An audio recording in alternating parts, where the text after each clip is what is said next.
दोस्तों, एक समय की बात है कि भगवान श्री कृष्ण और देवी सत्यभामा दोनों एक साथ में बैठे हुए थे। तभी देवी सत्यभामा जी ने भगवान श्री कृष्ण से पूछा कि प्रभु, आज मेरे मन में बड़े ही विचित्र प्रश्न चल रहे हैं। यदि आप मेरे प्रश्न का उत्तर दें तो आपकी बड़ी कृपा होगी। भगवान श्री कृष्ण ने कहा कि बताइए देवी, मैं तुम्हारे मन की जिज्ञासा को कैसे शांत कर सकता हूं। कृष्ण जी की बात को सुनकर के देवी सत्यभामा कहने लगी कि प्रभु, तुलसी के पास दीपक जलाने का कौन सा महत्व है?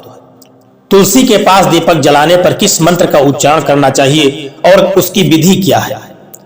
कृपा करके आप इन सभी प्रश्नों का उत्तर मुझे विस्तार पूर्वक समझाइए। भगवान श्री कृष्ण कहने लगे कि देवी सत्यभामा, आज तुमने बड़ा ही सुंदर प्रश्न पूछा है, क्योंकि इस प्रश्न के उत्तर से समस्त मनुष्य जाति का कल्याण होने वाला है और मुझे बड़ी प्रसन्नता होगी जब मैं इस प्रश्न का तुम्हें उत्तर दूंगा। इसलिए इसको बड़े ध्यान से सुनना और इस प्रश्न का उत्तर मैं तुम्हें एक कहानी के माध्यम से बताऊंगा। इस कहानी को सुनने मात्र से ही मनुष्य के सारे पाप नष्ट हो जाते हैं और उसके भाग्य का उदय हो जाता है। इसलिए इसको बड़े ध्यान से सुनना और इसी कहानी में तुम्हारे सभी प्रश्नों का उत्तर भी मिल जाएगा कि तुलसी के पास दीपक जलाने का क्या महत्व है, तुलसी के पास दीपक क्यों रोज शाम को जलाना चाहिए, तुलसी के पास दीपक जलाते वक्त किस मंत्र का उच्चारण करना चाहिए। भगवान श्री कृष्ण कहते हैं कि देवी, पूर्व काल की बात है, दक्षिण की दिशा में तुंगभद्रा नाम की एक बहुत बड़ी नदी है और उसी नदी के किनारे पर एक गांव बसा हुआ है जिसका नाम है हरिहरपुर। उसी गांव में एक अत्यंत सुंदर नगर था। उसी नगर में मनोहर नाम का एक वैश्य निवास करता था। वह वैश्य अत्यंत गुणवान, चरित्रवान और धर्म का कार्य करने वाला तथा सभी वेदों के मार्ग पर चलने वाला था। उन्होंने समस्त शास्त्रों का अध्ययन किया हुआ था और उसी वैश्य की एक पत्नी थी जिसे लोग दुराचार कहकर के पुकारते थे, क्योंकि उसके कर्म ही उसके नाम के अनुसार थे। वह सदैव ही अपने पति को अपमानित करती थी, पति के लिए ऐसे वचनों का प्रयोग करती थी जिसे सुन करके पति को भयंकर दुख होता था। वह किसी तरह का कोई सुख नहीं देती थी, पति के लिए कभी भी भोजन नहीं बनाती, कभी उसने अपने पति के साथ शयन नहीं किया था, कभी उसके साथ प्रेम से व्यवहार नहीं किया था। पति के मित्र, परिवार के लोग जब भी घर पर आते तो वह स्त्री उनको अपमानित करके वहां से भगा देती और स्वयं काम के भाव से उन्मत्त होकर के निरंतर व्यभिचारी स्त्रियों के साथ इधर उधर घूमा करती थी। उसका मन पति को छोड़ करके पर पुरुषों में लगा रहता था। उसने कभी अपनी पति से प्रेम की बात नहीं की, किंतु पराये सुंदर पुरुषों के संग बैठ करके बातें किया करती थी। पराये पुरुषों को मोहित करने के लिए हमेशा सज धज करके वह गांव में घूमने के लिए निकल जाया करती थी। कभी वह वन में किसी वृक्ष के नीचे खड़ी रह करके सुंदर पुरुषों की राह कर देखती थी और किसी दुष्ट पुरुष को मोहित करके उसके साथ भोग विलास करती थी। एक दिन वह दुराचारी स्त्री वन में जाकर के एक वृक्ष के नीचे खड़ी हो गई। उसका चित्त उस समय काम की क्रीड़ा से भरा हुआ था। वह किसी सुंदर कामी पुरुष की तलाश कर रही थी, किंतु बहुत समय के बाद भी उस स्थान पर कोई पुरुष नहीं आया। इसलिए वह अत्यंत दुखी हो गई और प्रियतम की खोज में इधर उधर देखने लगी।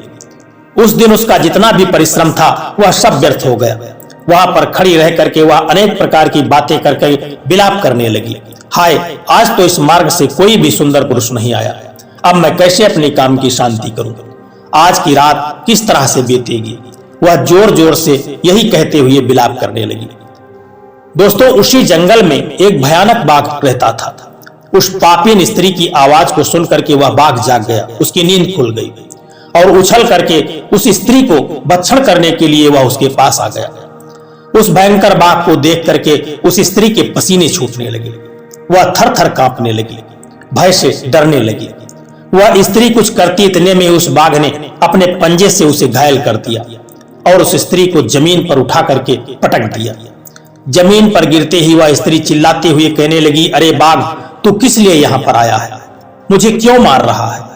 मैं यहाँ पर अपने प्रियतम को खोज रही थी। तू मुझे छोड़ दे, मेरा भक्षण करके तुझे कौन सा फल मिलेगा? तुझे क्या फायदा होने वाला है?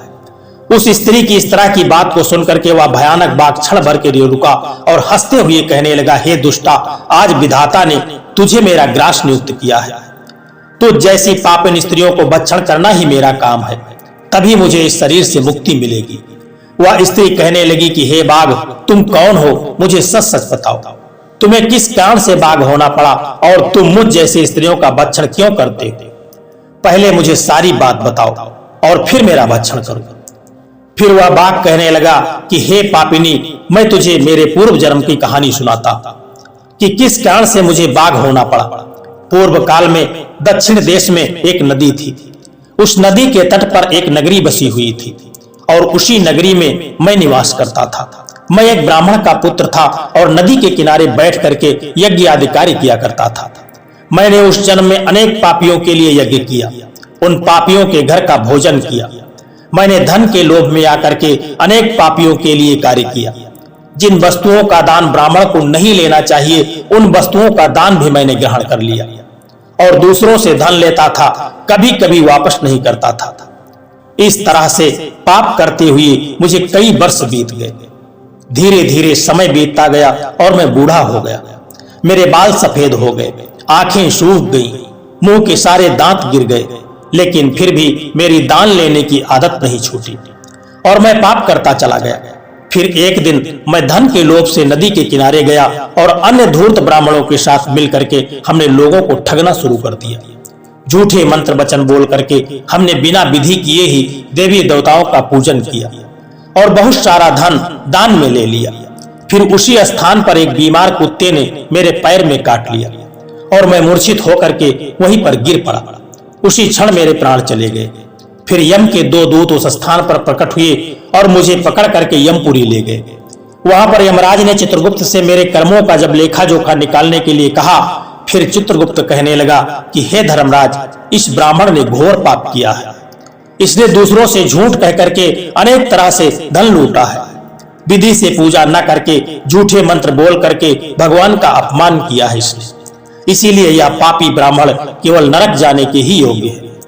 फिर यमराज ने अपने दूतों को आदेश दे करके मुझे नरक की अग्नि में डाल दिया। अनेक वर्षों तक नरक की सजा भोगने के बाद मुझे बाघ का शरीर प्राप्त हुआ और मैं इस दुर्गम वन में निवास करने लगा। मैं अपने पूर्व जन्म के पापों को याद करके कभी महात्मा, साधु, पुरुष, सती स्त्रियों का भक्षण नहीं करता हूँ। मैं केवल पापी, दुराचारी तथा उल्टा स्त्रियों का ही भक्षण करता हूँ ताकि मुझे इस पाप से मुक्ति मिल सके। इसी प्रकार से उस बाघ ने अपने पूर्व जन्म का सारा जो भी किस्सा था वह सब कुछ कह दिया और उस स्त्री से कहने लगा कि हे पापिनी, तेरे आचरण से तू उल्टा दिखाई पड़ती है। अपने पति को छोड़ करके तू इस वन में अन्य पुरुष के साथ भोग विलास करने के लिए आई है, इसीलिए आज तू मेरा ग्रास अवश्य बनेगी। इतना कह करके उस बाघ ने अपने तीक्ष्ण नाखून से उस पापी स्त्री के टुकड़े टुकड़े करके उसे खा लिया। फिर उस स्थान पर यम के 2 दूत प्रकट हुए और उस पापिनी स्त्री को उठा करके यमपुरी में ले गए। वहां पर उसे यमराज के सामने खड़ा किया गया। फिर चित्रगुप्त ने उस स्त्री का लेखा जोखा निकालते हुए यमराज से कहने लगे कि हे धर्मराज, यह स्त्री तो अत्यंत पापिनी है। इसने घोर पाप किया है, इसने व्यभिचार किया है, इसने अपने पति की कभी सेवा नहीं की है। अपने पति को छोड़ करके पराये पुरुषों के संग इसने भोग विलास किया है।